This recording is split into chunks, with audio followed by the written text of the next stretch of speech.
वित्तीय ब्रांड बन गया है। तो न्यूज़ ये है कि एक रिपोर्ट आई उसके तहत जो गोल्ड लोन देने वाली कंपनी है मुथूट फाइनेंस, वो लगातार 8वें वर्ष टॉप पे रही है। ठीक है, तो ये ब्रांड का कंपनी का नाम याद रखिएगा, ये हो सकता है पूछा जा सकता है। अगला क्वेश्चन है, ये बिहार से संबंधित है इसलिए इम्पोर्टेंट है। इस तरीके का क्वेश्चन बीपीएससी में पहले भी पूछा जा चुका है। तो क्वेश्चन मतलब क्या है ये न्यूज़ कि कॉपर टिकट के 250 वर्ष पूरा होना गौरव का पल। तो विश्व का पहला प्रीपेड कॉपर टिकट, यानी जो कॉपर जो होता है एक धातु है, उसका जो टिकट था विश्व का पहला, उसके 250 वर्ष पूरे हो गए हैं।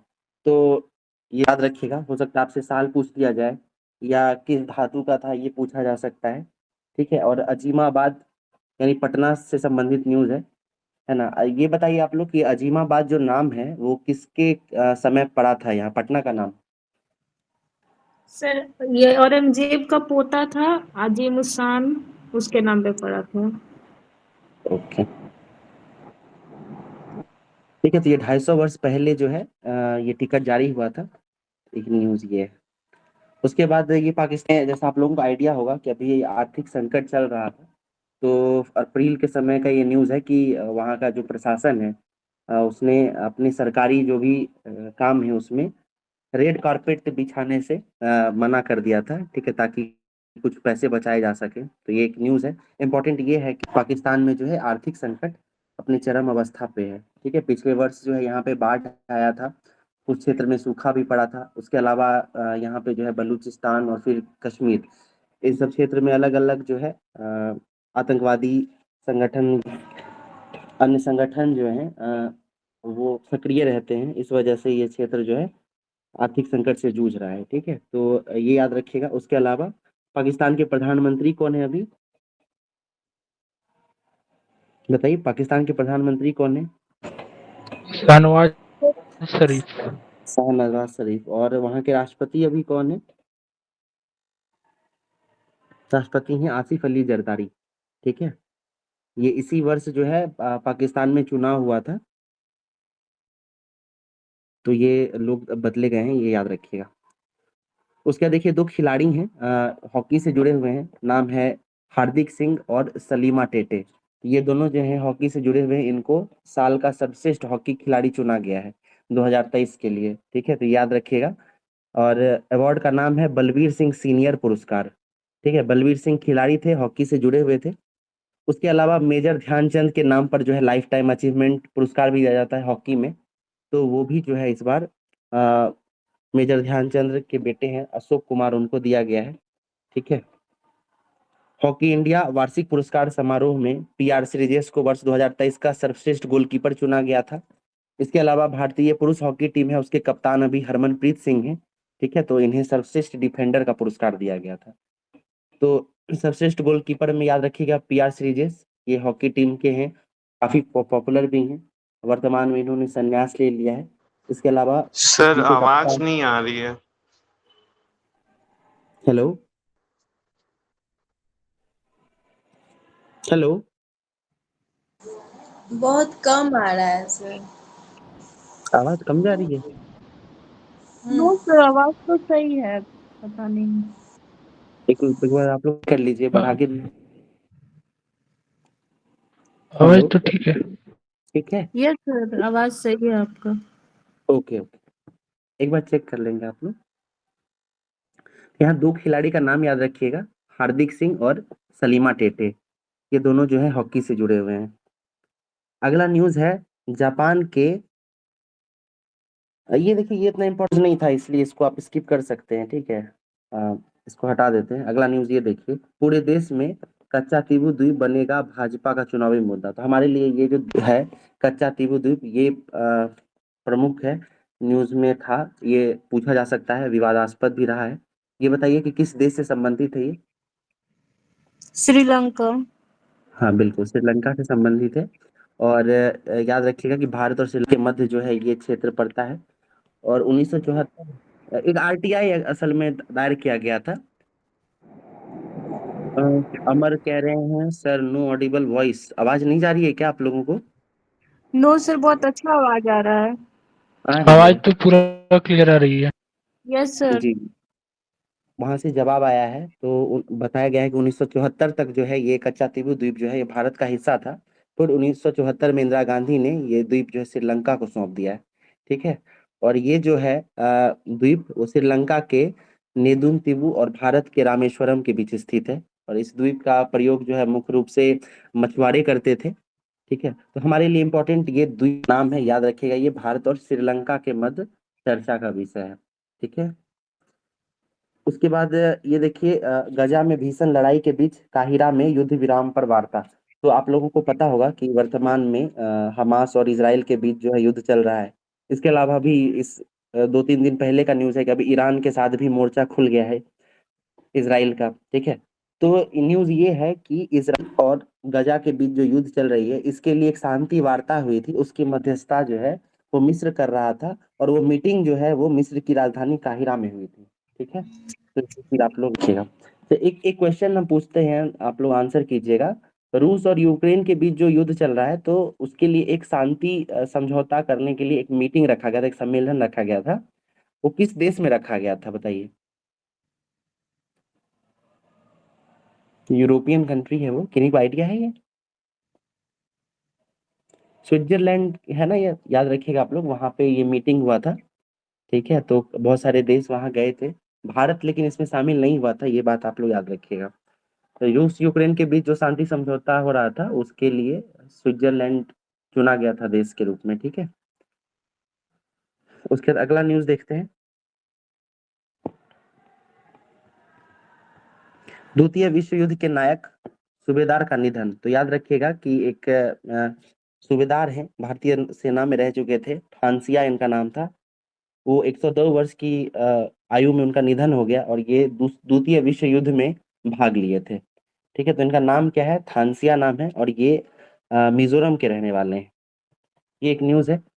उसके अलावा ये देखिए, कोयला उत्पादन पहली बार 100 करोड़ टन के पार। तो जैसा आप लोगों को आइडिया होगा कि भारत में जिस तरीके से डेवलपमेंट चल रहा है और उसके लिए एनर्जी जो है वो प्रमुख रहता है।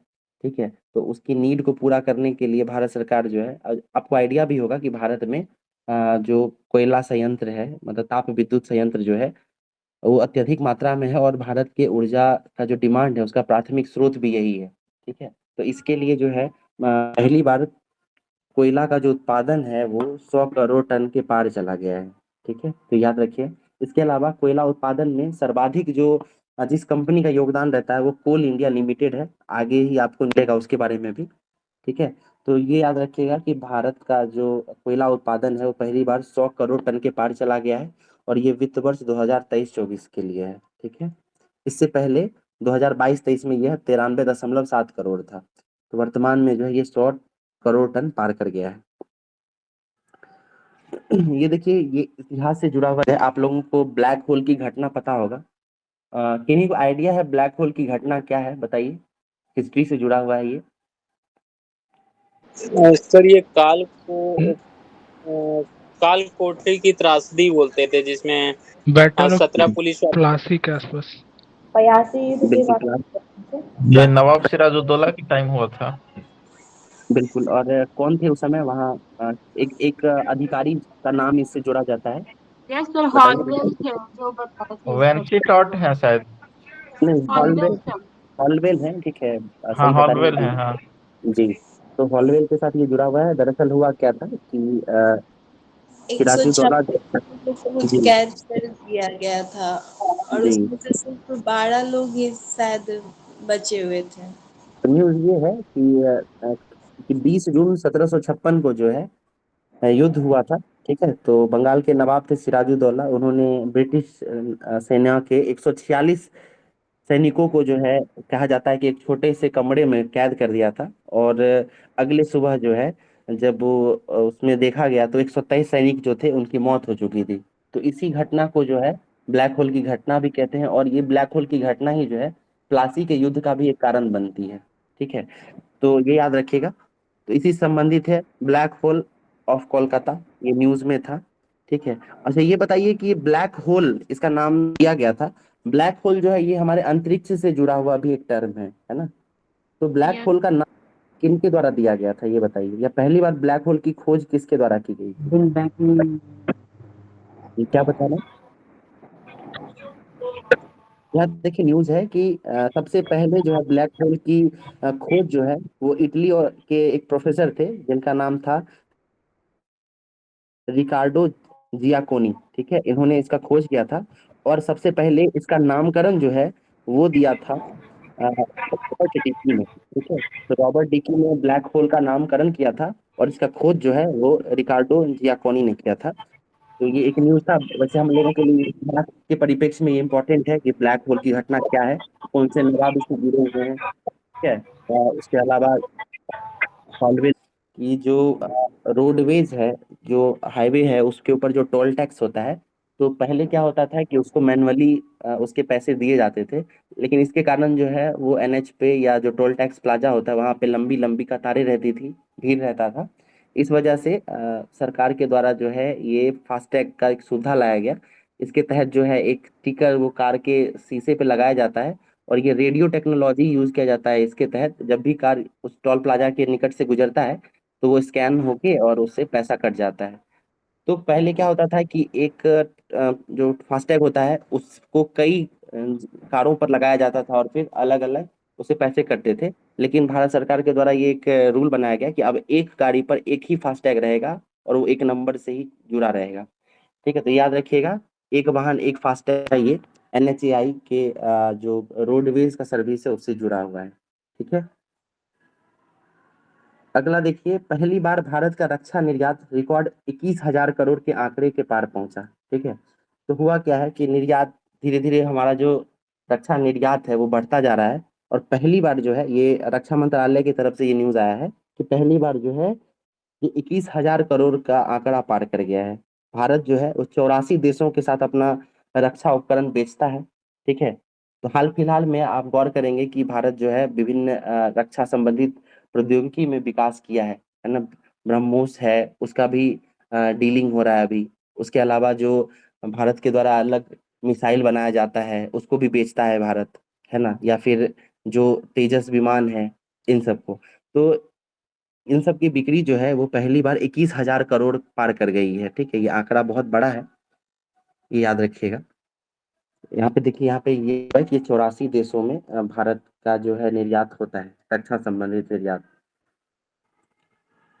अगला न्यूज है कुछ चेस के खिलाड़ी हैं, उनका नाम है, तो नाम याद रखिएगा। आर प्रज्ञानंद है, डी गुकेश है, विदित गुजराती हैं, उसके अलावा कोनेरू हम्पी हैं, उसके अलावा आर वैशाली हैं। तो ये सब जो है चेस से जुड़े हुए खिलाड़ी हैं। तो हो सकता है आप लोगों से पूछा जा सकता है। और वर्तमान में जो है चेस में जो है भारतीय खिलाड़ियों ने एक प्रतिस्पर्धा भी जीता है, तो उसके बारे में भी हम लोग बात करेंगे करेंट अफेयर्स में। अभी जो है इन खिलाड़ियों का नाम आप लोग नोट कर लें। हो सकता कई बार ऐसा पूछा जाता है कि इस खिलाड़ी का नाम दे देता है और पूछते हैं कि किस खेल से जुड़े हुए थे, तो ये चीज याद रखेंगे।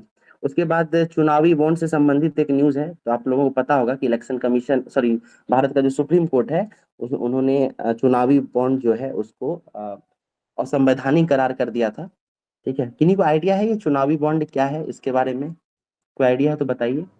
क्या था ये, किस बैंक के द्वारा जारी किया जाता था, इससे संबंधित विवाद क्या है? के द्वारा जारी किया जाता है। जी, एसबीआई के द्वारा जारी किया जाता था। ओके, और ये विवाद क्या था, क्यों इसको असंवैधानिक करार किया गया? सर इसमें विवाद ये था कि आर्टिकल 14 को और 19 को सर ये वो कर रहा था, इसलिए इसमें विवाद आ रहा था, क्योंकि वो समानता का जो अधिकार राइट बोलेंगे उसको भी इससे वो हो रहा था, प्रॉब्लम हो रहा था सर, ओके, मतलब उसमें होता फॉलो ये नहीं था हो पा रहा था। कि कौन से व्यक्ति कितना दान कर रहे हैं इसके बारे में कोई जानकारी नहीं मिल पाती थी, है ना। सर तो इस आर्टिकल वजह 19 से ट्रांसपेरेंसी नहीं था सच। बिल्कुल ट्रांसपेरेंसी नहीं था, सही है। ओके, उसका देखिए अगला न्यूज है आयुष्मान भारत आईडी से सीएचएस लाभार्थी आईडी को लिंक कराना जरूरी। तो आप लोगों को आइडिया होगा कि ये जो आयुष्मान भारत जो एक स्कीम है, ये स्वास्थ्य संबंधित स्कीम है। ठीक है, तो उसको जो है एक कार्ड से लिंक कराना होता था। आभा पोर्टल वगैरह है, इन्हीं से जुड़ा हुआ है। तो ये सब याद रखिएगा, टर्म जो है ये स्वास्थ्य संबंधित है। ठीक है, अगला देखिए, तुर्की के इस्तांबुल के नाइट क्लब में जो है आग लग गई थी और उससे 25 लोगों की मौत हुई थी। तो न्यूज हमारे लिए क्या है, तुर्की और इस्तांबुल। ठीक है, टर्की जो है उसका नाम बदल के तुर्की कर दिया गया था। ये 1-2 साल पुरानी न्यूज़ है और उसकी राजधानी जो है ये इस्तांबुल है। अच्छा ये बताइए कि विश्व का कौन सा ऐसा शहर है जो एशिया और यूरोप दोनों में पड़ता है? Sir Istanbul. इस्तांबुल ही है, ठीक है, ये याद जी, ये याद रखिएगा। इस्तांबुल जो है ये एशिया और अफ्रीका दोनों में, सॉरी, एशिया और यूरोप दोनों में पड़ता है, ठीक है। ये टर्की की राजधानी भी है। अभी कौन है वहाँ के प्रधानमंत्री कौन है, सॉरी राष्ट्रपति कौन है अभी? ये दोरगन। अर्दवान, अर्दवान है, ठीक है। चलिए अगला देखते हैं। हर माह हो रहे 43.3 करोड़ डिजिटल लेन देन। तो आप लोगों को आइडिया होगा कि भारत में जो है डिजिटल ट्रांजैक्शंस है वो काफी तेजी से बढ़ा है। यूपीआई वगैरह जो है ये सब, इन सब का जो है काफी बढ़ गया है यूज भारत में, और ये विश्व के अलग अलग देशों में भी अब शुरू हो गया है। जैसे फ्रांस में हुआ था, है ना, उसके बाद साउथ अमेरिका में, उधर चिली में हुआ था, सॉरी पेरू में हुआ था, ठीक है। तो इस तरीके से भारत से संबंधित न्यूज है कि भारत में हर महीने जो है 43.3 करोड़ डिजिटल लेन देन हो रहा है, ठीक है। तो ये आंकड़ा है, इसको ऐसे डायरेक्ट तो कहीं नहीं पूछा जा सकता है, बट मेंस में आप लोग ये यूज कर सकते हैं, ठीक है। उसके बाद देखिए अगला न्यूज ये है, खाद्य सुरक्षा में उपलब्धियां, सतत विकास लक्ष्य की ओर भारत के कदम। असल में क्या है, आप लोगों को आइडिया होगा कि एक अक्षय पात्रा फाउंडेशन है। भारत में जो बिहार में जो मिड डे मील वगैरह जो दिया जाता है स्कूलों में, तो उसको जो है इसी संगठन के द्वारा प्रोवाइड कराया जाता है, ठीक है। ये एक एनजीओ है और ये जो है भारत में खाद्य सुरक्षा को लेकर, भोजन से संबंधित जो समस्याएं हैं उसको टैकल करने के लिए जाना जाता है। तो इसकी एक उपलब्धि आई है कि ये 4 अरब लोगों को भोजन दिया है, ठीक है। 4 अरब इसका जो है संख्या हो गया था, तो इसी से संबंधित ये न्यूज था।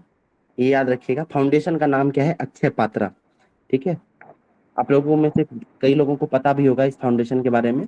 बिहार में जो मिड डे मील चलता है उसमें इसके द्वारा ही सेवाएं दी जाती हैं, ठीक है।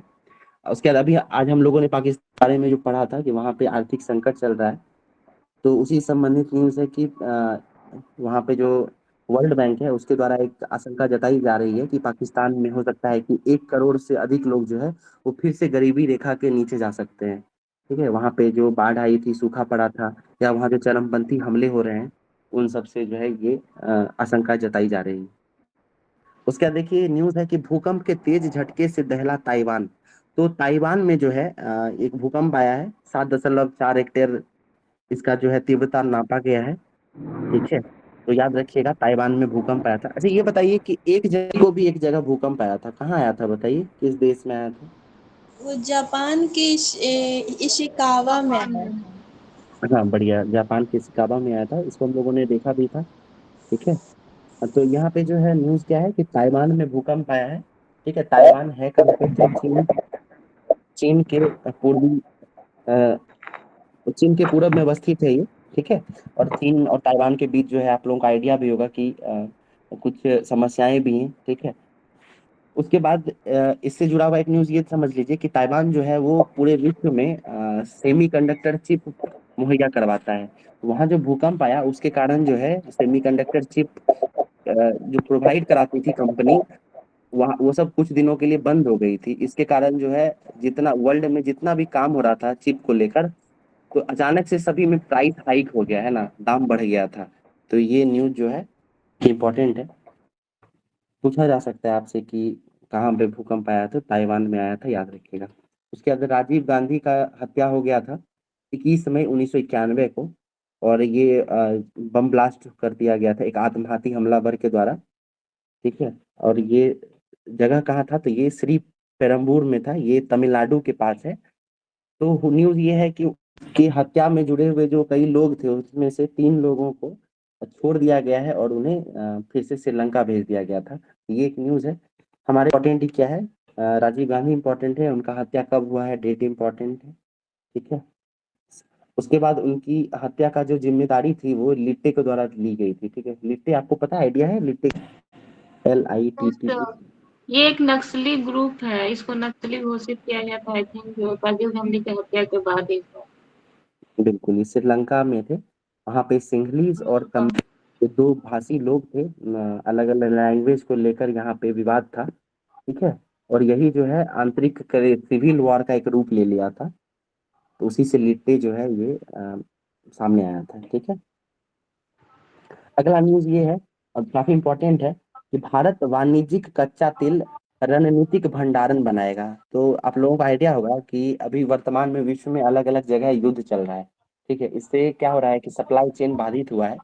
तो जो फ्यूल है ना, पेट्रोलियम वगैरह है, इसको लेकर भी जो है विश्व में उथल पुथल रहा है। और आप लोगों को पता होगा कि भारत का जो जनसंख्या और यहाँ जो एनर्जी का डिमांड है वो बहुत ज्यादा है। तो इसको लेकर जो है भारत सरकार चिंतित थी।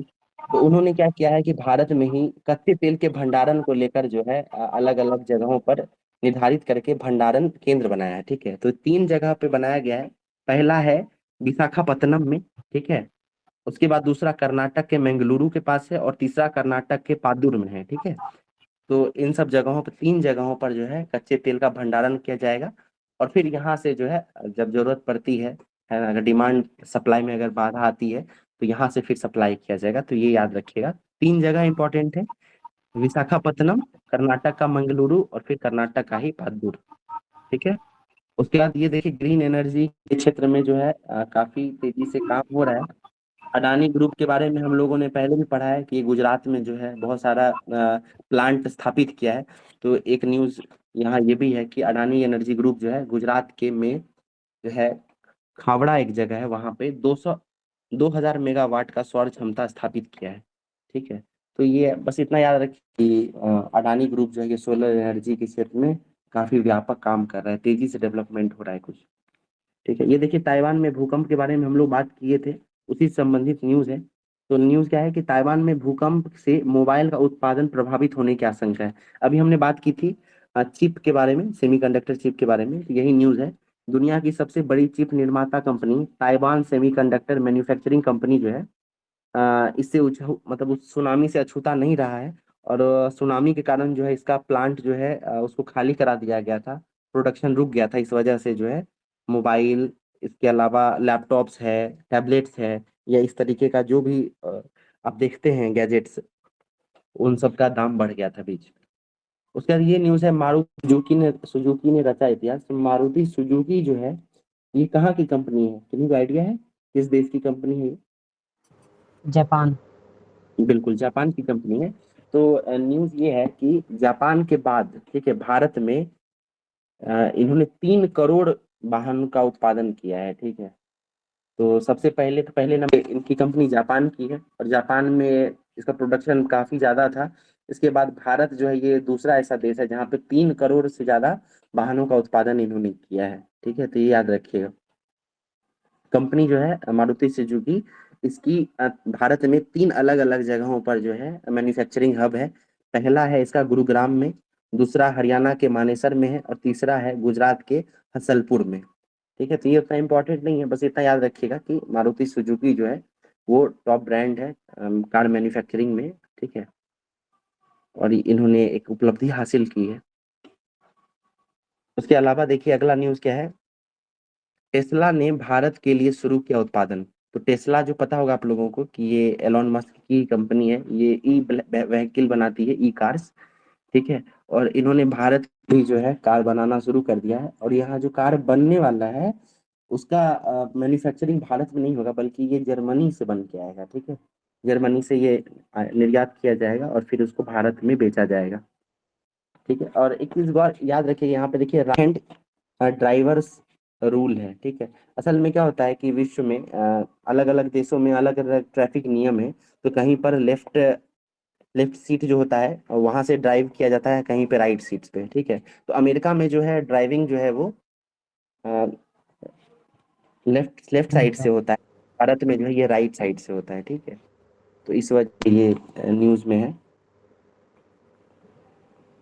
अगला देखिए क्या है, 2000 किलोमीटर तक मार करने वाली अग्नि प्राइम का सफल परीक्षण। तो अग्नि प्राइम जो ये भारत डीआरडीओ के द्वारा बनाया गया है और ये एक बैलिस्टिक मिसाइल है। ठीक, इसका न्यूज आप लोग पढ़े होंगे इसके बारे में, अग्नि प्राइम के बारे में। और इसका जो उद्घाटन, मतलब इसका जो इनॉग्रेशन जो है उसको उड़ीसा के समुद्र तट से किया गया है, एपीजे अब्दुल कलाम द्वीप से। ठीक है। अच्छा, डीआरडीओ के अध्यक्ष कौन है वर्तमान में, बताइए। डीआरडीओ के अध्यक्ष कौन है अभी? समीर वी कामत। समीर वी कामत। ठीक है। हम लोगों ने लास्ट टाइम जब बात की थी उस समय अग्नि का जो है, अग्नि 5 एक मिसाइल जो था उसके बारे में बात की थी। तो कौन से मिशन के तहत अग्नि 5 को प्रक्षेपित किया गया था, किन्हीं को याद है? मिशन का नाम क्या था? इंटीग्रेटेड गाइडेड मिसाइल जी, डेवलपमेंट वो प्रोग्राम। नहीं, वो तो दूसरा था। मिशन मैं दिव्यास्त्र। मिशन दिव्यास्त्र के बारे में बात कर रहा था ना। मिशन दिव्यास्त्र करके हम लोगों ने पढ़ा था, उसके तहत जो है अग्नि 5 को लॉन्च किया गया था। ठीक है। तो याद रखिएगा मिशन दिव्यास्त्र क्या है, तो ये बैलिस्टिक मिसाइल से जुड़ा हुआ है, अग्नि 5 से। उसका देखिए, सेना का एयर डिफेंस अचूक बनाने के लिए आकाश तीर की तैनाती शुरू। तो ये तीर क्या है ये पूछा जा सकता है। तो ये एक डिफेंस मैकेनिज्म है। ठीक है। 2024 में जो है इसका लोकार्पण किया गया है। ठीक है। तो हो सकता है पूछा जा सकता है आपसे कि आकाश तीर क्या है, तो आकाश तीर जो है ये एयर डिफेंस सिस्टम है। ठीक है। ये मान के चलिए कि कहीं से अगर आक्रमण होता है तो ये बचाता है, ठीक है, क्षेत्र को डिफेंस करता है। आकाश तीर डिफेंस सिस्टम है। संजय झा ने मैथिली में राज्यसभा की सदस्यता की शपथ ली। तो संजय झा है, ये जदयू के नेता है, ठीक है, राष्ट्रीय महासचिव है। इन्होंने राज्यसभा की सदस्यता ली है और मैथिली में शपथ ली है। तो याद रखिएगा ये चीज। ये राज्यसभा में जो सभापति हैं, ठीक है, वाइस प्रेसिडेंट, तो उनका आर्टिकल के तहत वाइस प्रेसिडेंट नामित किए जाते हैं, बताइए। संविधान के किस अनुच्छेद में वाइस प्रेसिडेंट को जिक्र किया गया है? कोई बताइए, आर्टिकल कौन सा है? 62 ओके जी। और राज्यसभा के जो सदस्य होते हैं वो कितने वर्ष के लिए चुने जाते हैं? 2 वर्ष या 6 वर्ष? 6 वर्ष। 6 6 वर्ष के लिए होते हैं। 6 वर्ष तो का 2 वर्ष में चेंज होता है। जी, और 1/3 लोग होते हैं उनको हर 2 वर्ष में और 2 उनको वर्ष रहते हैं। जाता है। रिटायर अच्छा, करते बिल्कुल। अच्छा, ये बताइए, एक इंटरेस्टिंग क्वेश्चन पूछते हैं आप लोगों से। जब पहली बार राज्यसभा बनाया गया होगा, ठीक है, तो स्टार्ट जब किया होगा तो एक ही बार में सारे लोगों को भरा गया होगा ना, ठीक है। तो ये 1/3 लोग कैसे हटाए गए होंगे पहली बार? वो कौन लोग होंगे जो हटाए गए होंगे, किनको आइडिया है इस बारे में? यस सर, एज की वरीयता के अनुसार हटाया गया था। और वो अच्छा। सर 2 साल में ही पहली बार हटा दिया गया था, और इसके बाद फिर अगला जो सेशन था वो 4 साल का था। इसके बाद फिर अगला से 6 साल का हो गया। जी, एक बार 2 ठीक है। साल का था, फिर 4 साल का, इसके बाद 6 साल का था। ओके। तो ये आप एज वाला जो बता रही है ना, वो एज तो था ही, इसके अलावा जो है ना एक और सिस्टम लागू किया गया था। वो लॉटरी सिस्टम होता है ना, यस सर, ये ठीक भी है, था सर, बिल्कुल। बिल्कुल, इसको भी यूज किया गया था। तो ये काफी इंटरेस्टिंग है कि पहली बार कैसे चूज किया गया होगा कि इनको रखना है कि इनको हटाना है। तो ये लॉटरी सिस्टम यूज किया गया था, ठीक है। तो उसके बाद से तो आपको आइडिया है कि हर 2 साल में 1/3 लोग हट जाते हैं। ठीक है। कितने लोगों को नामित किया जाता है, नॉमिनेट कितने लोगों को किया जाता है? 12, टोटल कितने सदस्य हैं राज्यसभा में? 245। 250, 245। 45 है, 245। उसी 250 का 45 है। ओके। अच्छा, ये बताइए कि इनका चुनाव जो होता है राज्यसभा के सदस्यों का, वो कैसे होता है? क्या इसके लिए कोई कोलाज बनाया जाता है? सर विधानसभा के सदस्यों द्वारा चुने जाते हैं। ओके, विधानसभा के सदस्यों के द्वारा। ठीक है। बिहार से कितने राज्यसभा के सदस्य चुने जाते हैं? 16। 16। बोला सर। ओके। और सबसे ज्यादा सदस्य किस राज्य से चुने जाते हैं? यूपी। यूपी। 31 उत्तर प्रदेश। कितने लोग हैं? 31। 31 सर। ओके। चलिए, अगला न्यूज देखिए। कैंसर के इलाज के लिए जो है टी सेल थेरेपी लॉन्च किया गया है। आप लोगों को आइडिया होगा ये टी सेल के बारे में, ठीक है। ये एक टाइप का इम्यून सेल कहलाता है। ठीक। कार टी सेल थेरेपी भी काफी चर्चा में रहा है। आईआईटी मुंबई के द्वारा इसको शुरू किया गया था, इसका खोज किया गया था। तो यही न्यूज है कि राष्ट्रपति द्रौपदी मुर्मू ने गुरुवार को कैंसर के उपचार के लिए पहली स्वदेशी CAR टी सेल थेरेपी का शुरुआत किया है, ठीक है। तो ये हो सकता है पूछ दे कि टी सेल थेरेपी किससे जुड़ा हुआ है। तो याद रखिएगा कि ये कैंसर जो होता है ना, कैंसर की बीमारी, उसके लिए ये थेरेपी लाई जाती है। ठीक है, ये टारगेट करके जो है कैंसरस सेल को फिर उसको अलग करता है। ठीक है, उपचार करता है।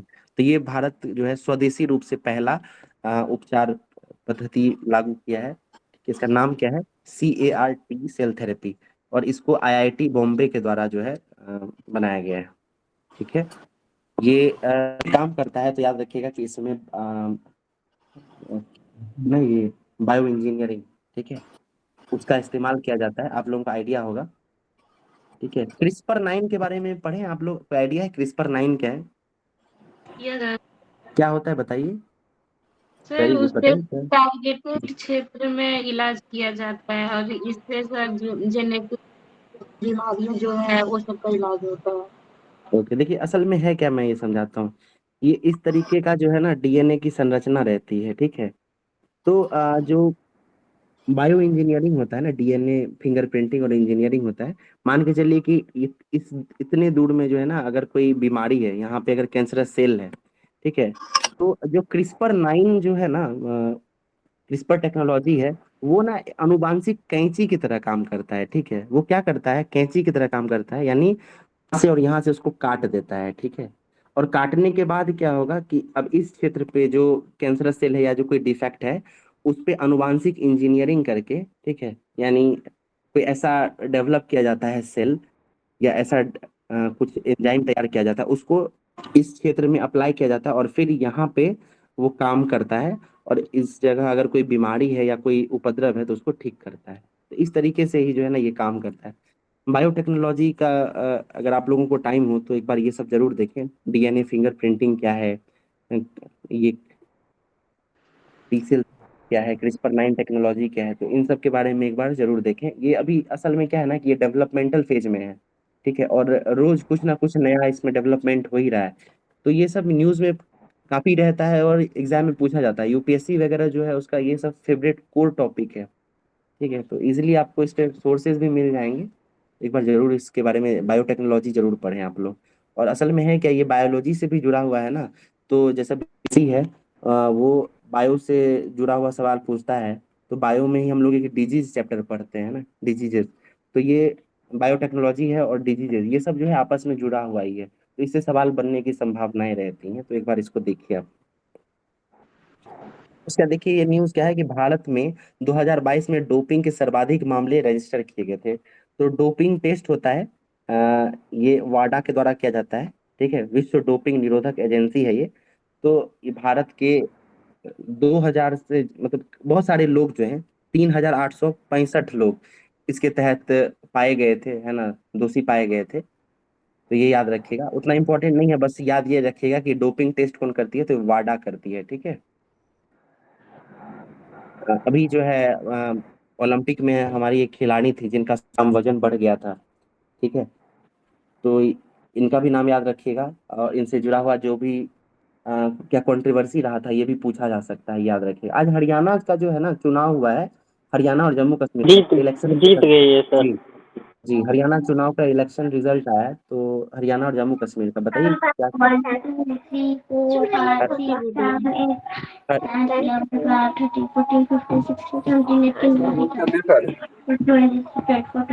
कृष्णकांत जी का म्यूट कर लीजिएगा ना। जी, देखिए, हरियाणा बताइए हुआ है, कौन सी पार्टी जीती है और CM कौन बनने वाले हैं? बीजेपी जीती और पीएम जी, CM बनेंगे कौन? वही जो पहले थे ना, सैनी, नायब सिंह नायाब सैनी। सैनी वही रहेंगे। ठीक है, और जम्मू कश्मीर में क्या हुआ है बताइए, कितने साल बाद इलेक्शन हुआ है पहले तो ये बताइए।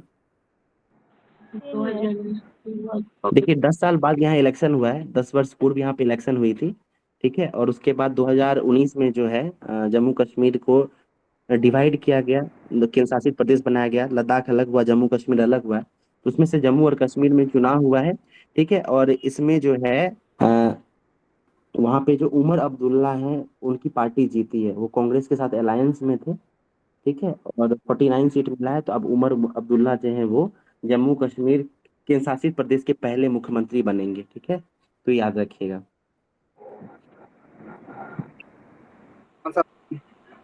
बिल्कुल बिल्कुल, जी सर, नेशनल कॉन्फ्रेंस।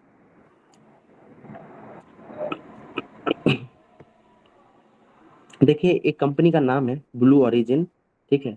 तो ब्लू ओरिजिन जो है ये जेफ बेजोस जो अमेजोन कंपनी के मालिक हैं उनकी ही कंपनी है और ये स्पेस एक्सप्लोरेशन के क्षेत्र में काम कर रही है, ठीक है। और वो क्या करती है तो विभिन्न देश जो है अलग अलग देश उनके नागरिकों को अंतरिक्ष में सैर कराने का या वहां भेजने का घुमाने का ये काम कर रही है।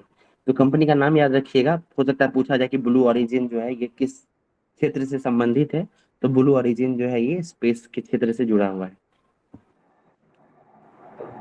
अगला न्यूज ये है यूपीआई से बैंक खाते में नकदी जमा कर सकेंगे। तो असल में होता है कि अभी हाल में जी शशिकला जी कुछ पूछना चाह रही हैं। हेलो। जी मैम चलिए देखिए न्यूज क्या है। यूपीआई से जो है आप बैंक में पैसा भी जमा कर सकेंगे, ठीक है। तो बैंकिंग से संबंधित जो सेवाएं देती है आरबीआई ने ये एक नया सुविधा निकाला है। तो उसके तहत क्या होगा कि हाल फिलहाल में आप एटीएम जब जाएंगे ना तो जो आपका क्यूआर स्कैनर है उससे स्कैन करेंगे और जो पैसा डालते हैं उसमें इनपुट डालिएगा तो उतना रुपया वो बाहर निकाल के देता है, ठीक है। उसी तरह से अब क्या होगा कि अगर आप अपने स्कैनर से स्कैन करके पैसा को आप अंदर डाल भी सकते हैं, ठीक है। होता है ना कहीं जगह पे ऐसा वेंडरिंग मशीन लगाया जाता है जिसमें पैसा अंदर जाता भी है, ठीक है। तो वो यूपीआई के जरिए भी हो सकता है। ये एक न्यूज आई है, ठीक है। तो पैसा ये ऑटोमेटिक सर जी बैंक जाके मतलब स्कैनिंग करेंगे पैसा जमा हो जाएगा सर। जैसे अभी तो जमा करते थे एटीएम कार्ड लेके जाना पड़ता है सर। बिल्कुल उससे मैं बताता हूँ। जैसे अब बहुत सारा एटीएम ऐसा होता है ना जहाँ पे आप एटीएम डालते हैं और फिर पैसा डालते हैं और अंदर चला जाता है, ठीक है। यस। तो उस जगह वहां पे अब आपको एटीएम की भी जरूरत नहीं पड़ेगी बल्कि आप उसी तरीके से यूपीआई को स्कैन करेंगे और वहीं से आपका बैंक अकाउंट और वो सब इनपुट हो जाएगा और आप पैसा डाल सकते हैं। मतलब आप कार्ड नहीं भी ले जाएंगे तभी भी आपका काम हो जाएगा, ठीक है। इस तरीके की सेवाएं अभी वर्तमान में एसबीआई दे भी रहा है ना। यूनो करके उसका एक अपना सर्विस है, उससे देता है ये योनो ऐप से सर होता है सर जी सर।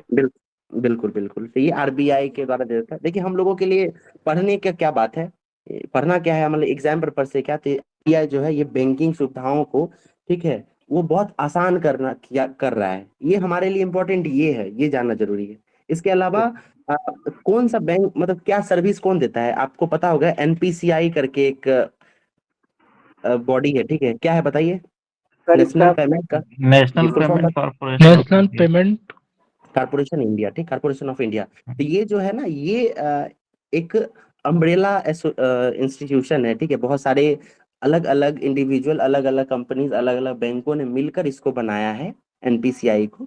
और ये जो है इस तरीके की जो होता है ना डिसीजन लेने वाली कंपनी है, सॉरी डिसीजन लेने वाला इंस्टीट्यूशन है। तो हमारे लिए एग्जाम पर्पस इंपॉर्टेंट ये है, आरबीआई इंपॉर्टेंट है और एनपीसीआई वगैरह इंपॉर्टेंट है। और इस न्यूज को क्या लेना है तो न्यूज ये लेना ये है कि आरबीआई जो है वो भारत में फाइनेंशियल लिटरेसी को और आसान बनाने के लिए बहुत सारे कदम उठा रहा है और उस कदमों में आप ये सारे पॉइंट्स याद रखेंगे, है ना। इस तरीके से हमको इस चीजों को अपने ऐड ऑन करते जाना है, ठीक है। चलिए आरबीआई आया है तो आरबीआई से संबंधित कुछ क्वेश्चन बताइए। आरबीआई कब बना है ये बताइए। सर आरबीआई आया है 1 अप्रैल 1900 1935। एक अप्रैल एक 35। अप्रैल वेरी गुड। और ये बताइए कि आरबीआई जो है इसको किस आयोग के अनुशंसा पे बनाया गया था। यंग हिल्टन आयोग। यंग हिल्टन आयोग, वेरी गुड, ठीक है। और ये अधिनियम 1934 का था, है ना। यस सर जी 1924 का चलिए। अच्छा ये बताइए कि इस वर्ष जो है 2024 में आरबीआई का कितना कौन सा मना रहा है वो सालगिरह, है ना। मोदी जी जो है उसमें गए भी थे, ठीक है, भाषण भी दिए तो इसलिए इम्पोर्टेंट भी है। तो याद रखिएगा कि इस साल जो है आरबीआई का 90वां स्थापना वर्ष है, ठीक है। इसके अलावा सुप्रीम कोर्ट का कौन सा स्थापना वर्ष है। 75वां 75वां, बिल्कुल। तो सुप्रीम कोर्ट का 75वां और आरबीआई का 90वां, ठीक है। आगे मिलेगा भी ये सब चीज हम लोग। उसका देखिए एक संस्कृत लैंग्वेज की एक मूवी है काया, ठीक है। और ये मूवी रिलीज किया गया है तमिलनाडु में। तो चूंकि संस्कृत वगैरह में बहुत कम ही न्यूज मिल पाता है, बहुत कम ही ऐसा फिल्म बनता है। तो फिल्म का नाम याद रखिएगा, काया नाम है इसका। और ये संस्कृत लैंग्वेज की मूवी है, ठीक है। देखिए ये खिलाड़ी हैं इंटरेस्टिंग न्यूज है। ब्रैमवेल करके हैं और इन्होंने उसेन बोल्ट का रिकॉर्ड तोड़ा है। उसेन बोल्ट का आइडिया है आप लोगों को, किस देश के खिलाड़ी हैं वो? जमैका। जमैका के सर। बिल्कुल जमैका के थे और ये धावक हैं, ठीक है। और इन्होंने मतलब 2008 यानी जो चीन में जो हुआ था बीजिंग ओलंपिक, उसके बाद से 2000 बीजिंग ओलंपिक। बिल्कुल बीजिंग ओलंपिक 2008 के बाद जितनी भी प्रतिस्पर्धा हुई दौड़ की, उसमें सब में इन्होंने गोल्ड मेडल जीता था, ठीक है। लगभग 8 गोल्ड मेडल इन्होंने ओलंपिक में जीता है। तो इनका रिकॉर्ड जो है वो एक व्यक्ति है ब्रैमवेल, और ये भी जमैका के ही रहने वाले हैं, इन्होंने तोड़ दिया है। तो ये काफी इंटरेस्टिंग न्यूज है, ठीक है। तो याद रखिएगा कि ब्रैमवेल भी एक धावक हैं, ये भी जमैका के हैं, और इन्होंने उसेन बोल्ट का रिकॉर्ड तोड़ा है, ठीक है। इन्होंने अंडर 17 की 400 मीटर स्पर्धा में स्वर्ण पदक जीता, और वहां पे जो है इन्होंने उनका रिकॉर्ड तोड़ा है, ठीक है। अगला न्यूज देखिए, पाठ्य पुस्तकों से अयोध्या में ढांचा ध्वस्त को हटाया गया। तो आप लोगों को आइडिया होगा कि वर्तमान में जो एनसीईआरटी है वो अपने बुक से अपने सिलेबस को भी बदल रही है, वहीं कहीं कहीं टेक्स्ट बुक में जो टेक्स्ट डाले गए हैं उसको भी एडिट कर रही है। तो ये जो है चर्चा का मुद्दा, इंटरव्यू वगैरह में अगर है कोई जो 769 का इंटरव्यू दे रहे हो तो उनके लिए इम्पोर्टेंट है। इसमें तैयार ये करना है कि आपको पक्ष और विपक्ष दोनों तैयार करके रखना चाहिए कि अगर आपसे इंटरव्यू में पूछा जाता है कि हाल फिलहाल में मुगल का जो चैप्टर है उसको हटाया गया है, या सेक्युलरिज्म वगैरह जो है इसको भी, पॉलिटिकल साइंस का जो सब बुक है उससे हटाया गया एनसीईआरटी से, तो इसको आप किस तरीके से देखते हैं, ठीक है। तो इसके संबंध में जो है आपको पक्ष और विपक्ष तैयार रखना चाहिए। पीटी फैक्ट्स में हमको ये समझना चाहिए कि एनसीईआरटी जो है ये कुछ चीजों को हटा रहा है, ठीक है। तो हो सकता है पूछा जाए कि किस बॉडी के द्वारा चेंज किया जा रहा है, तो ये सब याद रखें। एनसीईआरटी के अभी वर्तमान में अध्यक्ष कौन है, तो ये सब जो है हमारे लिए इंपॉर्टेंट हो जाता है, ठीक है। चलिए अगला न्यूज देखते हैं। मालदीव को आलू प्याज के निर्यात पर प्रतिबंध है ना हटाया, भारत हटाया है। तो असल में हुआ कि आप लोगों को आइडिया होगा कि मालदीव में जो है मोइजू की सरकार बनी थी, वर्तमान में वो अभी भारत दौरे पे भी आए हुए हैं। भारत दौरे पे आए हुए हैं सर। जी सर। बिल्कुल बिल्कुल, ठीक है। तो बीच में कंट्रोवर्सी हो गई थी। मोइजू जो है उनको एक चीन समर्थक बताया जाता है, और उन्होंने भारतीय सैनिक जो मालदीव में मौजूद थे उनको वापस भेजने का जो एक सिलसिला शुरू किया था। इसके बारे में हम लोगों ने क्लास में डिस्कस भी किया था। इसको लेकर जो है एक कंट्रोवर्सी हुई थी। इसके अलावा मौजूद सरकार के जो 2 मंत्री थे उन्होंने प्रधानमंत्री नरेंद्र मोदी पर कुछ विवादास्पद टिप्पणी भी कर दी थी। उसके बाद जो है ये मामला गर्म हो गया था। तो भारत ने जो है ये आलू प्याज और इस तरह के और भी अन्य सामग्री थे कुछ, उस पर प्रतिबंध लगाया था। तो उस प्रतिबंध को हटा दिया गया है। ये जो है ये न्यूज है, ठीक है। तो समग्र रूप से हम लोगों को लेके चलना है। अगला ये देखिए, अंकिता रैना एक खिलाड़ी हैं और ये टेनिस से जुड़ी हुई हैं, ठीक है। तो हम लोगों को बस ये याद रखना है कि अंकिता रैना है नाम है खिलाड़ी का, और ये खेल कौन सा है, तो ये टेनिस से जुड़ी हुई है। उसके बाद देखिए अनुपमा और थारून, ये 2 खिलाड़ी हैं, ठीक है। और ये दोनों जो है बैडमिंटन से जुड़े हुए हैं। तो बस आप नाम याद रखिए और खेल याद रखिए। वैसे इस वर्ष जो है खेल से संबंधित अगर आप लोग सवाल की बात करेंगे तो इस बार ओलंपिक हुआ है, क्रिकेट वर्ल्ड कप हुआ है, ठीक है। महिला क्रिकेट वर्ल्ड कप भी अभी वर्तमान में चल रहा है। तो खेल से संबंधित अगर आपको सवाल पूछेगा तो यही बड़े बड़े जो टूर्नामेंट्स हुए हैं उसी से पूछने की संभावना है। पैरा ओलंपिक भी इस साल हुआ है, भारत का बहुत अच्छा प्रदर्शन भी रहा है, ठीक है। बताइए पैरा ओलंपिक में भारत कितना पदक जीता है कुल? किसी को आइडिया है? 29। बताइए। 29 है, श्योर है आप? 29 ओके ओके, ठीक है। हाँ सर, तो हाँ। खेल से संबंधित जो जिसमें सवाल 7 होगा तो गोल्ड है सर। जी जी जी। तो खेल से संबंधित जो अगर न्यूज पूछेगा भी करंट अफेयर्स में, तो वो इन्हीं सब टॉपिक से, ओलंपिक से, पैरा ओलंपिक से, क्रिकेट वर्ल्ड कप से, इन्हीं सब से पूछने की संभावना है। इसके अलावा जो न्यूज़पेपर या न्यूज में या आपको मैगजीन वगैरह में खेल से संबंधित कोई न्यूज मिलता है तो उसको आप जो है एक सरसरी निगाह से देखते चलें, ठीक है। उसको ज्यादा डिटेल में जाने की जरूरत नहीं। इस साल जो है ना भारत को चेस में भी जो है एक टूर्नामेंट भारत ने जीता है, तो वो भी काफी इंपॉर्टेंट है। उससे भी सवाल बनने की संभावना, हम लोग उसको भी एक दिन डिस्कस करेंगे, ठीक है। तो खेल से जो है यहाँ यहाँ से सवाल बनने की संभावना है। इसके अलावा अगर आपको खेल से संबंधित अगर कोई न्यूज मिलता है तो उस पर आप ज्यादा मतलब अगर आप तवज्जो नहीं भी देते हैं फिर भी आप अच्छा स्ट्राइक रेट से आप क्वेश्चन बना पाएंगे एग्जाम में, ठीक है। तो यहाँ पे देखिए अंकिता रैना खिलाड़ी, और इसके अलावा इधर 2 खिलाड़ी का नाम याद रखिएगा, अनुपमा और थारून, ठीक है। अगला देखिए, राज्य के 23 में से 7 जलाशय सूखे, 5 में 5% भी पानी नहीं। देखिए हम लोग का करंट अफेयर्स अभी डिस्कस कर रहे हैं। अप्रैल के महीने में गर्मी जो है वो शुरू ही हुआ था, और उसी समय ये न्यूज आ गया था कि बिहार के जो 7 जलाशय हैं वो सूख गए थे। उसके बाद हम लोग जब बिहार करंट अफेयर्स देख रहे थे न्यूज़पेपर से, तो हम लोगों ने वहाँ पे बहुत सारी नदियों के बारे में पढ़ा था जो सूखे थे, ठीक है। उसके बाद कुछ नदियां ऐसी थी जिसमें अचानक बाढ़ आ गया था। वर्तमान में भी देखिए अभी बाढ़ का सिलसिला चल रहा है। अभी हाल फिलहाल में अगर आप लोग न्यूज़पेपर कवर कर रहे होंगे तो यहाँ पे जो है बाढ़ नियंत्रण के लिए जो केरला का जो एक मॉडल है उसको अपनाने की बात चल रही है। ये सब कुछ अभी रिसेंट न्यूज में चल रहा है, ठीक है। तो ये अप्रैल का लोग देख रहे हैं, अप्रैल में जो है कुछ जलाशयों के बारे में दिया गया है जो सूखा है। पीटी के पॉइंट ऑफ व्यू से हम लोगों को क्या क्या याद रखना है, तो अगर आप लोग कहीं नोट कर रहे होंगे तो कुछ जलाशयों का नाम और उसका जिला का नाम याद रख लें, ठीक है। देखिए जैसे आप नाम नोट करेंगे, दुर्गावती जलाशय आप लोगों को आइडिया होगा। दुर्गावती कहाँ है, किस जिले में है बताइए? फिर ये कैमूर में। बिल्कुल, रोहतास और रोहतास कैमूर, रोहतास बिल्कुल, ठीक है। उसके बाद देखिए एक खड़गपुर है, ये मुंगेर में पड़ता है। फिर नकटी और नागी पता होगा आपको, ये जमुई में पड़ता है। जमुई। बिल्कुल। कोहिरा है एक, ठीक है, कोहिरा ये कैमूर उस में है। रामसर भी साइट उसको सर शामिल किया है, नागी नक्की को सर। बिल्कुल बिल्कुल नागी नेटिव, ओके। और क्या देखिए कि चंदन करके भी है। अच्छा, आप लोगों को आइडिया होगा कि जो हमारा बिहार है ना, जिस तरीके से हम लोग बिहार बनाते हैं, ठीक है, तो बिहार के मैदान को ना 2 भागों में बांटा जाता है, उत्तर बिहार का मैदान और दक्षिण बिहार का मैदान।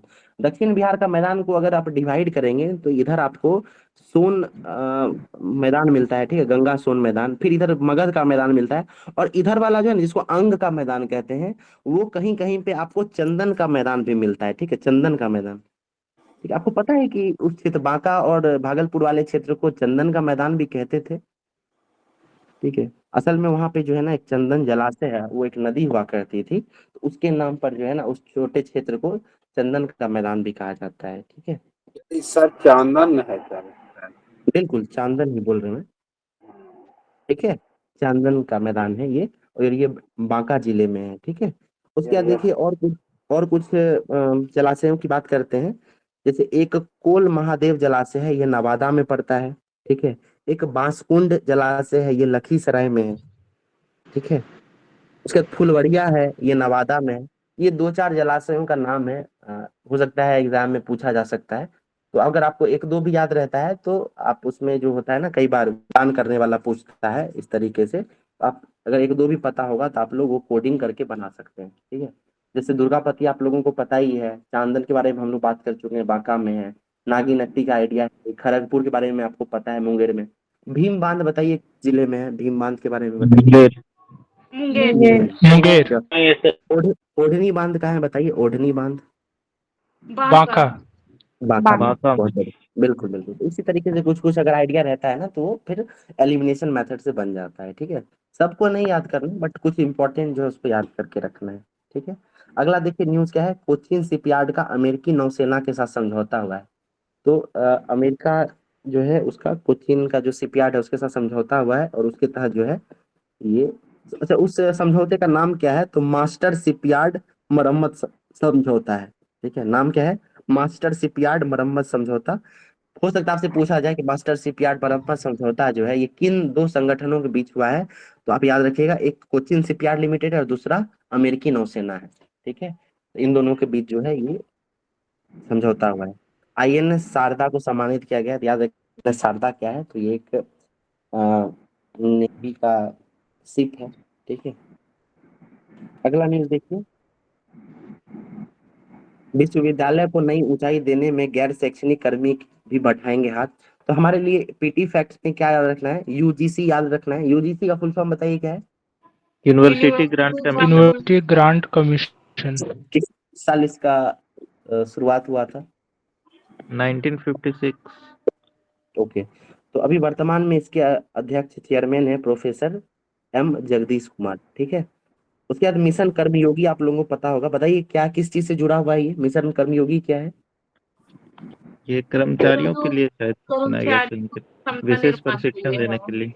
जो सिविल सर्वेंट्स होते हैं उनको प्रशिक्षण देने के लिए ये दिया जाता है, बहुत बढ़िया, ठीक है। तो ये 2 चीजें थी इस न्यूज से। अगला देखते हैं हम लोग, चुनाव आयोग के द्वारा जो है एक, अभी इस साल चूंकि चुनाव वर्ष था, 18वीं लोकसभा का चुनाव हुआ है, तो एक सुविधा पोर्टल जो है ये इलेक्शन कमीशन के द्वारा जारी किया गया था। हो सकता है पूछा जाए कि सुविधा पोर्टल जो है ये किसके द्वारा शुरू किया गया था? तो ये चुनाव आयोग के द्वारा किया गया था। ठीक है, चलिए कि सेवा पोर्टल किसके द्वारा शुरू किया गया? सेवा पोर्टल पता है आपको? सेवा पोर्टल ये सेबी के द्वारा शुरू किया गया है। ठीक है, ये जो ट्रांजैक्शन से संबंधित जो विवाद होते हैं ना, उसको सुलझाने के लिए सेवा पोर्टल शुरू किया गया है। याद रखिएगा, सेवा जो है वो सेबी के द्वारा शुरू किया गया है। ठीक है, चलिए अगला न्यूज ये है, देखिए डेनिस फ्रांसिस के बारे में है। ये जो है संयुक्त राष्ट्र महासभा के 78वें सत्र के अध्यक्ष रहे थे, और इन्होंने, इनका भारत दौरा हुआ था बीच में, और इन्होंने भारत में जो डिजिटलीकरण हुआ है, ठीक है, यहाँ पे जो जैसे यूपीआई है या इस तरह से संबंधित जो अलग अलग चीजें बढ़ी हैं, ठीक है, या इंटरनेट की जो सुविधाएं बढ़ गई हैं, ठीक है, मोबाइल है, इन सब चीजों का जो फैलाव हुआ है भारत में, इन सब की तारीफ करते हुए जो है इन्होंने एक स्टेटमेंट दिया था। तो याद रखिएगा, इनका नाम क्या है? डेनिस फ्रांसिस है। ठीक है, अच्छा ये बताइए 89th सत्र जो अभी चल रहा था, इसके अध्यक्ष कौन थे? किन्हीं को आइडिया है? हाँ, फिर टोबैगो के डेनिस फ्रांसिस नहीं सर, वो नहीं, वो पहले थे। अभी वर्तमान में जो है ना वो कोई और है। मुझको अभी आइडिया नहीं, मैं नाम भूल रहा हूँ, मैं आप लोगों को कल बताऊंगा। अगर आप लोगों में से किसी को पता है तो बता सकते हैं। चलिए ये देखिए अगला न्यूज, ये हम लोगों ने बिहार के करंट अफेयर जब डिस्कस कर रहे थे तब देखे थे। उस समय हम लोगों ने बात किया था कि आईआईएम बोध गया जो है, इसका जो दीक्षांत समारोह हुआ था, इसके अध्यक्षता किन्होंने की थी? कौन थे गेस्ट इसके, बताइए? जगदीप धनखड़। जगदीप उपराष्ट्रपति। धनखड़, बढ़िया। और एक बार आईआईटी पटना का जो दीक्षांत समारोह हुआ था, 10वां दीक्षांत समारोह, उसमें कौन थे अध्यक्ष?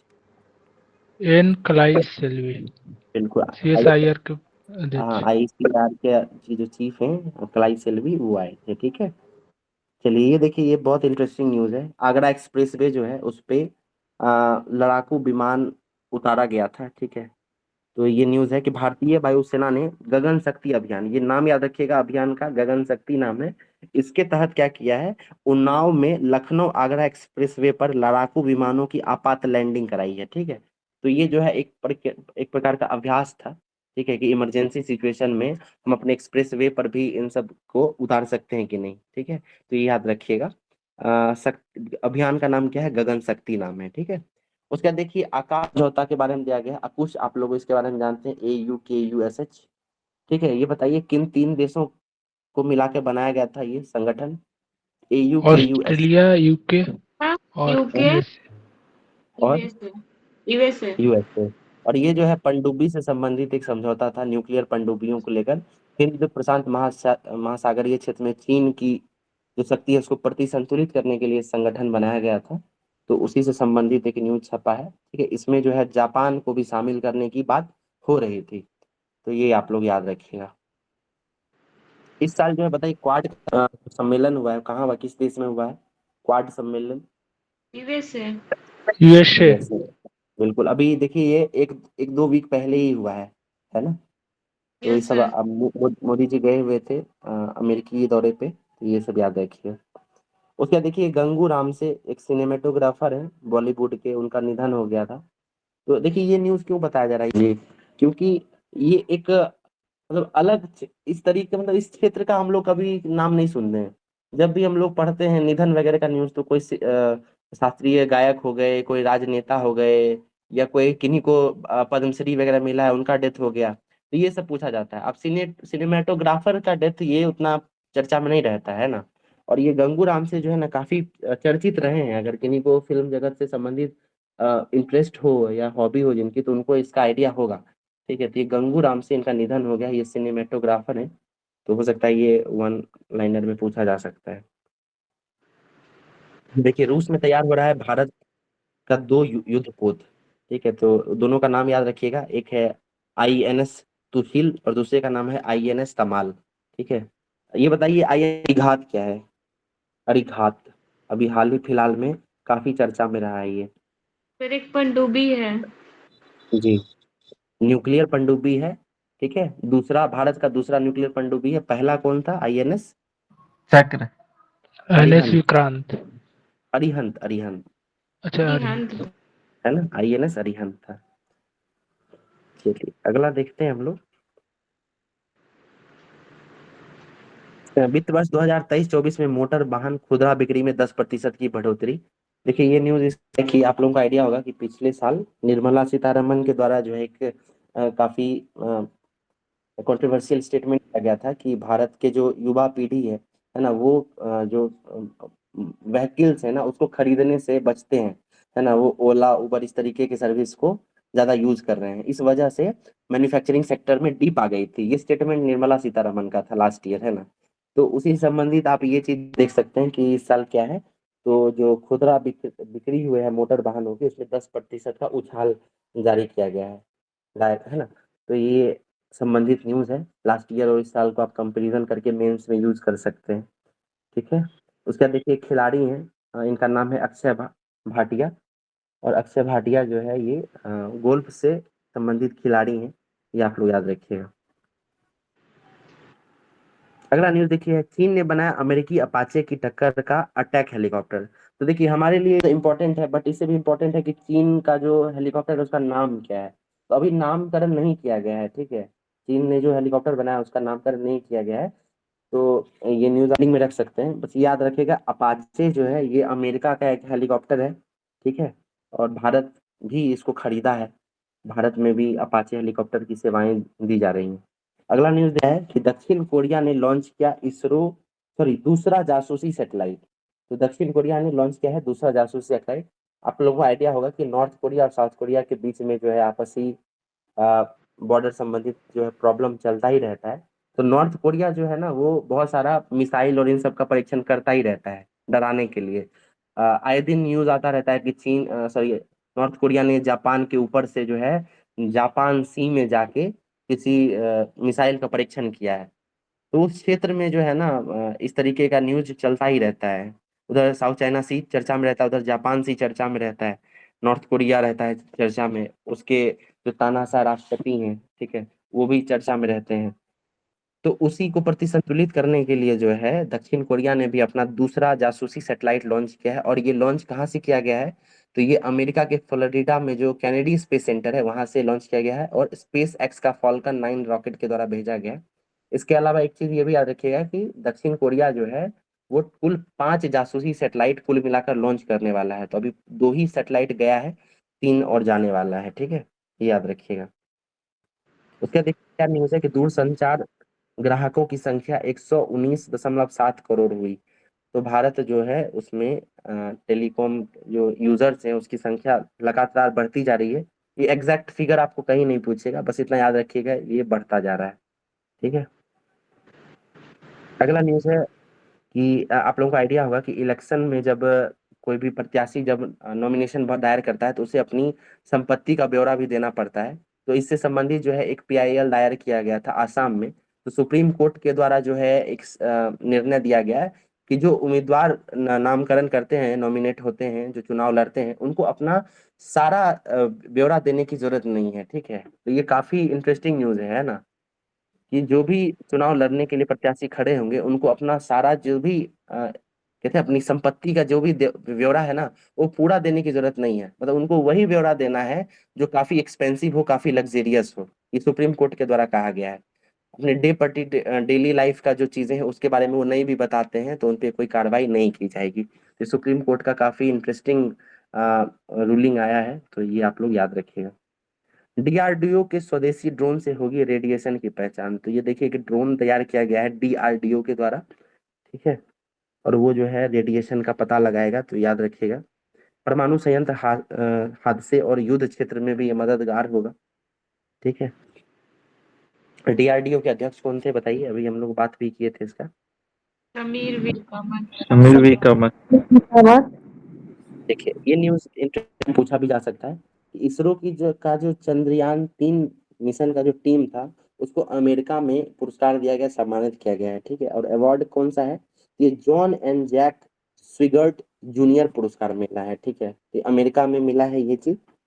वहाँ पे जो स्पेस से संबंधित जो एक संस्था है उसके द्वारा दिया गया है। ये एनजीओ है, गैर लाभकारी संगठन है, लेकिन भारत के चंद्रयान 3 को यानी इसरो को मिला है, तो ये काफी सम्मान की बात है। उसके बाद देखिए नोवाक जोकोविच के बारे में न्यूज है। समग्र रूप से बात करते हैं। पहले तो ये बताइए कि जोकोविच किस देश के रहने वाले हैं। सर्बिया। सर्बिया के रहने वाले हैं, ठीक है। उसके बाद ओलंपिक में जो है इस बार एकल प्रतिस्पर्धा जो होती है, पुरुष एकल प्रतिस्पर्धा, उसमें भी ये जीते हैं, इनको गोल्ड मेडल मिला है। इसके अलावा जोकोविच जो है ये सर्वाधिक ग्रैंड स्लैम जीतने वाले खिलाड़ी भी, इन्होंने कुल मिलाकर 24 ग्रैंड स्लैम जीते हैं, ठीक है। तो ये सारी चीजें इनके बारे में याद रखिएगा। 16वें वित्त आयोग के बारे में बात कर चुके हैं पहले भी। 16वें वित्त आयोग के अध्यक्ष कौन है बताइए? अरविंद पनघड़िया है। अरविंद पनगड़िया। बिल्कुल। तो उसमें जो है अन्य 6 सदस्य और भी जुड़े थे, उसमें से मनोज पांडा जो है वो भी एक सदस्य रहे हैं, ठीक है। इसके अलावा जो है इसमें एसबीआई के आर्थिक सलाहकार सौम्य कांति घोष भी हैं। तो ये जितने भी सदस्य इसमें जुड़े हैं ना, उन सबके बारे में आप लोग सबको देखिए। हो सकता है आपको 3-4 नाम दे दे और पूछे कि इनमें से कौन सब भी कम ना खेलिए, हम भी खेलिए, कौन इन सब भी ना खेलिए। चलता आवाज जाना ही। कुंदन आप म्यूट कर लें तो। ओके। सरकार ने एमएसपी पर चना खरीदना शुरू किया है, ठीक है। तो देखिए ये इंटरेस्टिंग न्यूज है कि चना जो है उसको खरीद रही है सरकार एमएसपी पे। हम लोगों को एमएसपी के बारे में जानकारी जाननी चाहिए, ठीक है। एमएसपी क्या है पहले ये बताइए, एमएसपी का फुल फॉर्म क्या है? Minimum support price. ओके। उसके उसे किस किस आयोग की सिफारिश के द्वारा दिया जाता है? आईजी कार के द्वारा सर। स्वामीनाथन आयोग के बारे में। और सीएसीपी तो वो कमेटी है ना जो प्राइस चूज करती है, ठीक है। अच्छा ये बताइए कि एक साल में कितनी बार एमएसपी दिया जाता है? 2 बार। कुल कितनी फसलों पर एमएसपी दिया जाता है? कुल कितनी फसलों पर एमएसपी दिया जाता है? 22। और गन्ना पे क्या दिया जाता है? एफआरपी। बिल्कुल फेयर प्राइस दिया जाता है। बहुत बढ़िया। अच्छा आप लोग को स्वामीनाथन आयोग का जो एक एमएसपी को देने का एक खाका तैयार किया गया था, है ना, जिसमें इसमें आप पढ़े होंगे। एक एल है, सी है, और क्या है, एक और लेबर है, कंजप्शन है। पढ़े क्या ये फॉर्मूला है उसमें? Yes sir. तो आप लोग जो है ना, आप लोग इन चीजों को भी जरूर देखें। हाल फिलहाल में किसान आंदोलन जब से चल रहा है सर वो रिकमेंड किए थे C2 + 50% फॉर्मूला। मुझे बताइए कि इसमें से C2 है क्या? कोई आइडिया है आप लोगों को? यस सर, C2 में सर वो फैमिली का जो लेबर होता है उसको ऐड किया जाता है। बिल्कुल, ठीक है। तो वो 3 अलग-अलग इन्होंने बताया नाथन जी ने, ठीक है। और भारत सरकार जो है उसको अभी प्राइमरी जो शुरुआती रिकमेंडेशन था उसको ही फॉलो कर दी है। और सरकार के द्वारा जो किसानों के द्वारा मांग है कि स्वामीनाथन आयोग को पूर्णतः लागू किया जाए उनके रिकमेंडेशन को।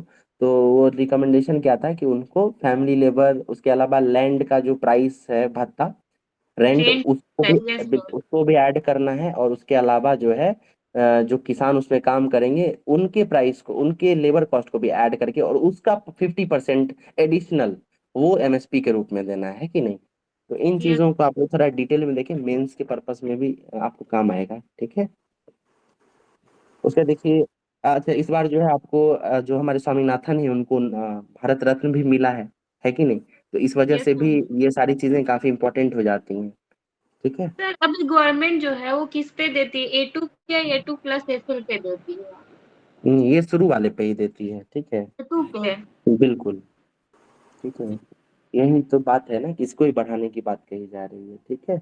यस सर, क्योंकि इसमें फैमिली लेबर भी नहीं जोड़ा जा रहा और जो रेंट है उसको भी नहीं जोड़ा जा रहा। बिल्कुल। अच्छा ये बताइए कि ये एमएसपी लागू करने में क्या चुनौतियां हैं? भारत सरकार क्यों नहीं लागू करती है? आपको पता होगा कि भारत जो है वो किसान से जुड़ा हुआ, मतलब प्राइमरीली क्या है, आप कहते हैं कि 70% जो है ये कृषि संबंधित भारतीय अर्थव्यवस्था है ना। 70% से ज्यादा जनसंख्या गाँव में निवास करती है। तो जब इतना बड़ा जनसंख्या है और ये सब कुछ कृषि से जुड़ा हुआ है, तो फिर एमएसपी लागू करने में क्या समस्याएं हैं? भारत सरकार क्यों नहीं लागू कर पा रही है? सर सबसे बड़ा समस्या ये है कि हमारे यहाँ जो लैंड का साइज है वो बहुत छोटा हो चुका है। अच्छा तो ये एमएसपी से प्रॉब्लम के रूप में देखा जा रहा है किसी किसान का, जो डिटेल मतलब सर्वे गवर्नमेंट के पास नहीं है अभी कि कौन सा लैंड पे कितना कौन सा फसल लगाया जा रहा है। नहीं ये देखिए एमएसपी से जुड़ा आप जो बता रही है ना, वो हो सकता है एग्रीकल्चर से जुड़ा हुआ समस्या जरूर हो सकता है, लेकिन एमएसपी नहीं जारी किया जा रहा है इससे जुड़ा हुआ ये समस्या नहीं है। और कोई कुछ बोलना चाहते हैं बताइए। चलिए हम एक hint दे देते हैं, WTO से जुड़ा हुआ है ये प्रॉब्लम। ठीक है, आप बताइए जूही, अब आपको आइडिया होगा। मेन प्रॉब्लम जो है ना स्थिति का, ये WTO से जुड़ा हुआ, वर्ल्ड ट्रेड ऑर्गेनाइजेशन जो है वो उसमें 3 बॉक्सेस आते हैं, ठीक है, ग्रीन बॉक्स, रेड बॉक्स और एम्बर बॉक्स, ठीक है। एम्बर बॉक्स और सर पढ़े बिल्कुल, हैं। तो इसमें जो है ना WTO जो है वो डायरेक्ट मतलब उसमें आपको पता होगा कि उसमें ट्रेड बैरियर्स लगाया जाता है ना, अपने रीजनल मार्केट को बचाने के लिए जो है ना ये सारी चीजें की जाती हैं, ट्रेड बैरियर्स, ये सब आप पढ़े होंगे। ठीक है, तो उसमें जो है ना क्या है, WTO के द्वारा जो मसौदा तैयार किया गया था उसमें कहा गया था कि आप डायरेक्ट किसी भी तरह का जो है संरक्षण आप नहीं प्रदान कर सकते हैं। ठीक है, अगर आप संरक्षण दे देते हैं तो ये WTO का जो उल्लंघन हो जाएगा उसके नियमों का। तो भारत सरकार के सामने ना ये बड़ी चुनौती है। ठीक है, ये डायरेक्ट नहीं दे सकता है। तो ये एक जो समस्या है ना, इसके कारण जो है भारत सरकार नहीं देती है। ठीक है, इंटरव्यू में आपको यही कारण आपको बताना होगा। इसके अलावा एडिशनल आप ये बता सकते हैं कि भारत सरकार के सामने जो है आर्थिक चुनौतियां हैं, बजट प्रॉब्लम है, ये सब सेकेंडरी है। लेकिन अगर प्राइमरी आपको अगर कुछ बताना हो तब यही बताएंगे कि WTO का जो नॉर्म्स है, जिसमें red box, blue box, green box, amber box वगैरह आता है, उसमें जो है भारत सरकार जो है वहाँ कुछ चुनौती फेस कर रहा है। ठीक है, तो MSP से स्वामीनाथन रिलेटेड था WTO सर में। ना एक, वो जी, क्या सर बोल रही हैं? कोल्ड कॉन्फ्लिक्ट, एक इंडिया का सर कोल्ड कॉन्फ्लिक्ट जो चल रहा था फसल से रिलेटेड, जो सब सर इसी से रिलेटेड था क्या WTO का? हाँ हाँ, बिल्कुल बिल्कुल उसी से जुड़ा था। ठीक है, तो इन चीजों को है ना, क्योंकि स्वामीनाथन जी को इस वर्ष मिला है अवार्ड, तो ये समग्र रूप से तैयार कर लेना चाहिए। ठीक है, तो देखिए 10 तारीख तक, 10 अप्रैल तक हम लोग देख चुके हैं। ठीक है, अब अगले दिन जो है 20 तक या हो सकता है 30 तक हम लोग देखेंगे करंट अफेयर्स। ठीक है, तो यही इसको यहीं पे खत्म करते हैं। Okay okay sir. जी, बीच में जो है कुछ पर्सनल प्रॉब्लम्स आ गया था, इस वजह से जो है क्लास नहीं ले पा रहे थे हम। ठीक है, तो अभी फिर कोशिश करेंगे कंटिन्यू करें, और हमको बुरा भी लग रहा था कि आप लोगों का जो है क्लास मेरी वजह से, मतलब मैंने सोचा था कि 30 सितंबर, सॉरी, ये मतलब इस मंथ के लास्ट तक 30 सितंबर तक जो है कोशिश करते थे कि पूरा खत्म कर देने का करंट अफेयर्स, बट वो हो नहीं पाया, तो उसके लिए हम बहुत क्षमा चाहते हैं आप लोगों से। बट ठीक है, अभी देखिए कल ही जो है एक न्यूज़ भी आया कि हमारा एग्जाम का डेट भी आगे बढ़ा है, पोस्टपोन्ड हुआ है। ठीक है कि नहीं, तो ये हमारे लिए मतलब हम सबों के लिए जो है एक एडिशनल प्लस पॉइंट है। ठीक है, तो अभी फिर से 1 महीना और एडिशन मिल गया, तो और अच्छे पुरजोर तरीके से फिर से प्रयास करेंगे, है ना। फिर ज्योग्राफी वगैरह भी कुछ चीजें बची हुई थी, इंडियन ज्योग्राफी, मतलब ज्योग्राफी ऑलमोस्ट खत्म हो गया था। कुछ रिसोर्सेज और मिनरल्स ये वाले टॉपिक बचे हुए थे, जिसमें से आयरन बताया गया था। तो फिर ठीक है, मेटेलिक नॉन मेटेलिक इन सब चीजों को जो है जल्दी 1-2 दिन में खत्म कर दिया जाएगा। ठीक है, फिर हम लोग कोई नया सब्जेक्ट देखेंगे। ठीक है, आप लोगों को कुछ कहना हो तो कह सकते हैं। और कैसी चल रही है तैयारी आप लोगों की, बताइए।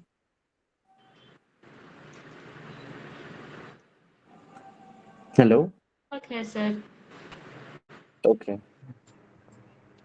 तो अब जो 1 महीना बचा है, मतलब बढ़ गया है, उसके लिए फिर क्या आप लोगों ने क्या चेंज किया अपने स्ट्रेटेजी में? एक और बार रिवीजन कर लेंगे। तो उसके रिवीजन